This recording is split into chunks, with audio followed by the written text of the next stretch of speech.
Nós passamos a vida inteira tentando acumular o suficiente para finalmente termos o direito de descansar, sem perceber que a busca obsessiva pelo controle é o que nos impede de viver.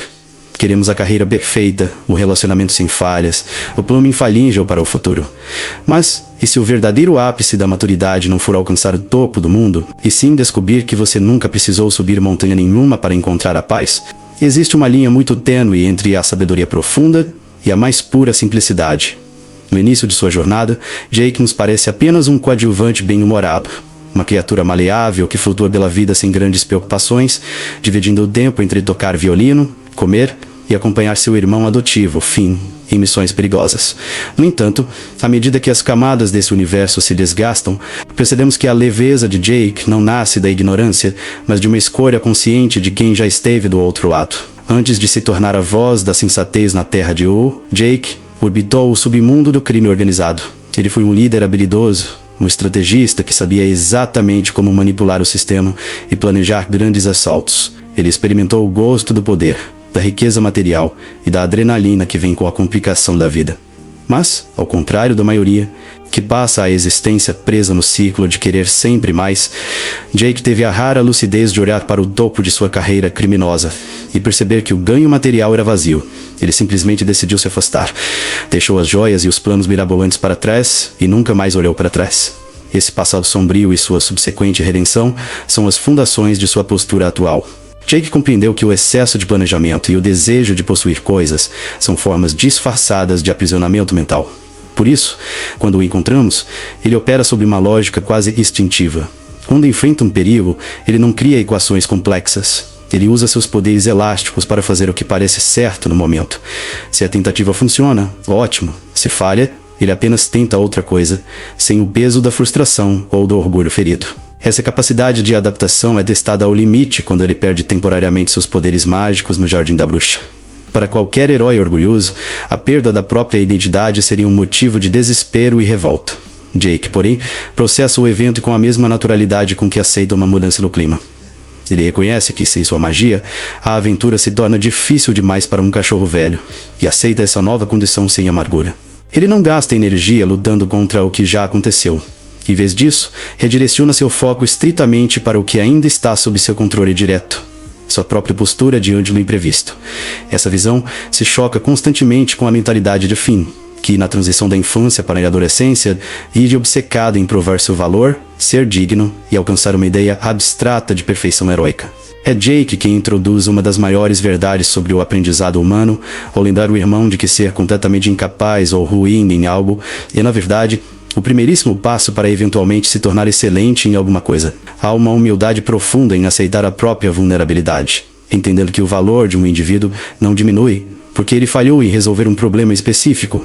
O desapego material de Jake não é uma teoria abstrata. Ele o pratica de forma radical em gestos cotidianos. Quando confrontado com a angústia de Finn sobre realidades alternativas e perdas irreparáveis, Jake simplesmente pega sua caneca favorita e a joga pela janela. Ao vê-la quebrar, ele constata que ela sumiu, não é mais real, e portanto, não há motivo para sofrimento. O objeto se foi, e a insistência em sofrer pelo que não existe mais é uma armadilha que criamos para nós mesmos. Mas o verdadeiro teste dessa mentalidade ocorre quando Jake se depara com Pismo, uma entidade cósmica capaz de realizar qualquer desejo concebível no universo, diante de uma oportunidade que faria qualquer mortal clamar por imortalidade, conhecimento infinito ou o poder de moldar a realidade à sua imagem. Jake pede um sanduíche. À primeira vista, parece uma piada, um alívio cômico. Mas, na verdade, é o ápice de sua filosofia. Quando você tem o poder de possuir absolutamente tudo, a verdadeira liberdade não está em acumular o infinito, mas sim em escolher exatamente o que satisfaz o seu momento presente. A felicidade não se expande com o aumento das posses, mas sim com a precisão do valor que damos às pequenas coisas. Essa reverência pelo comum transforma o ato de cozinhar um almoço em um ritual quase espiritual. Jake trata a preparação de um sanduíche com o respeito e a atenção que a maioria das pessoas reserva apenas para as raras grandes ocasiões da vida. Não se trata de uma positividade forçada, mas sim de uma presença radical. Quando ele decide passar dias agindo e sentindo como se fosse um simples tijolo em uma parede prestes a desmoronar, ele não enxerga ali um tédio insuportável ou uma perda de tempo. Ele encontra poesia na observação de um coelho construindo um lar e enxerga no desabamento da parede uma lição sobre a impermanência e a necessidade de deixar ir. Ele transforma a contemplação do mundo em uma crônica silenciosa sobre o próprio sentido de existir. E essa leveza é magnética. A alegria de Jake não é um monólogo isolado. Ela transborda para quem está ao seu redor, quebrando a rigidez do mundo com canções improvisadas sobre panquecas com bacon ou brincadeiras bobas de transformação. Ele convida os outros a habitarem o agora. Essa mesma sensibilidade se manifesta como uma empatia visceral, voltada especialmente para aqueles que foram marginalizados ou incompreendidos pelas estruturas de poder. Quando a princesa Biscoito faz reféns em um momento de desespero por ter seus sonhos ridicularizados pela realeza, o mundo enxerga apenas um criminoso perigoso que precisa ser neutralizado. Jake, contudo, enxerga a dor por trás do ato. Ele escuta a história por trás do trauma e, sem hesitar, escolhe ajudar o Biscoito a escapar. Ele prioriza a compaixão e o sofrimento individual em detrimento de uma ordem institucional que se tornou fria e injusta. Sua lealdade não pertence a regras rígidas, mas à mitigação da dor real de quem está à sua frente. Essa inclinação para o cuidado e a proteção assume contornos complexos quando Jake se torna pai. Inicialmente, ele cai na armadilha comum de tentar ser o progenitor ideal através do controle e da superproteção. No entanto, seus filhos crescem e amadurecem a uma velocidade impressionante, superando as capacidades do pai, em questão de dias, diante da cobrança para que se torne uma figura de autoridade tradicional, austera e focada em cobranças sociais. Jake percebe que seu verdadeiro papel não é o de um vigia rígido. Ele escolhe o caminho da presença pura. Ele decide não impor expectativas ou forçar seus filhos a se encaixarem em um molde idealizado. Ele os aceita exatamente como são, oferecendo um suporte silencioso e incondicional, que eventualmente desarma até as cobranças mais duras. Essa aceitação radical molda todos os seus relacionamentos.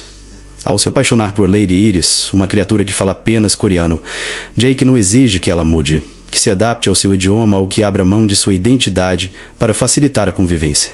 Em vez disso, ele assume a responsabilidade de aprender a língua dela. Ele se move em direção ao mundo dela, aceitando a diferença como parte da beleza da conexão, sem a necessidade neurótica de moldar o outro para o próprio conforto. E nenhum evento ilustra melhor essa paz interior do que a forma como ele lida com a própria mortalidade. Ao ter um sonho profético sobre o fim de sua vida, Jake não entra em pânico, não tenta reescrever as linhas do destino e nem busca saídas mágicas para prolongar sua existência. Enquanto Finn se desespera e inicia uma busca frenética para impedir o inevitável, Jake permanece calmo, movido por uma curiosidade genuína sobre o encerramento de seu ciclo. Ele encara a morte com a mesma serenidade com que encarou a perda de seus poderes ou a destruição de sua caneca favorita. Um evento natural do universo que foge ao controle humano e que, por isso, deve ser aceito. Que essa postura de desapego absoluto culmina em sua ascensão ao Nirvana. Jake atinge o estado de iluminação espiritual definitiva, alcançando uma paz que transcende a compreensão humana, livre de desejos individuais e fundido à consciência cósmica do universo. Ele chega ao lugar que todos os sábios e ascetas buscaram por milênios. No entanto, o clímax de sua jornada se dá justamente na recusa dessa perfeição estática. Ao perceber o sofrimento de Finn na Terra, a dor do irmão que não consegue lidar com a perda e a solidão, Jake toma a decisão mais surpreendente de sua existência. Ele escolhe abandonar o paraíso espiritual. Ele abre mão da transcendência absoluta para reencarnar e retornar ao plano imperfeito da vida mortal. Ele escolhe a dor, o envelhecimento, a vulnerabilidade e a finitude simplesmente porque para ele o absoluto não tem valor se significar a ausência da conexão humana. Ele prefere a imperfeição de uma caminhada ao lado de seu irmão à pureza solidária do cosmos. Nós passamos os nossos dias correndo atrás de metas futuras, construindo defesas contra o sofrimento e tentando garantir que tudo saia exatamente como planejamos. Nos tornamos prisioneiros das nossas próprias expectativas, sofrendo por antecipação por coisas que talvez nunca aconteçam, ou chorando por perdas que já se consumaram. Olhamos para a vida como um problema complexo a ser resolvido. Um quebra-cabeça onde todas as peças precisam se encaixar perfeitamente para que possamos nos dar ao luxo de sermos felizes. Mas a verdade que a simplicidade nos deixa é muito mais urgente. A vida não acontece nos grandes palcos que tentamos construir para o amanhã. Ela acontece no intervalo entre os nossos planos. Ela está na textura da refeição que preparamos hoje no silêncio de uma tarde comum, na disposição de ouvir alguém que todos os outros escolheram ignorar, e na coragem de aceitar que não podemos controlar o fluxo do tempo. Se até mesmo uma criatura que alcançou a iluminação cósmica escolheu retornar para a simplicidade de uma vida comum, apenas pela beleza de compartilhar a existência com quem ama, por que nós continuamos insistindo em complicar os nossos dias? Quando foi a última vez que você esteve verdadeiramente presente em um momento, sem permitir que o peso do passado ou a ansiedade do futuro roubassem a sua atenção? Se essa reflexão fez sentido para você e te ajudou a enxergar as coisas por outra perspectiva, não se esqueça de deixar o seu gostei e se inscrever aqui no canal Orfeu Narrativa. Ative as notificações para acompanhar as próximas jornadas e comente abaixo qual o seu sanduíche ou o seu momento simples que faz toda a vida valer a pena. Nos vemos na próxima narrativa.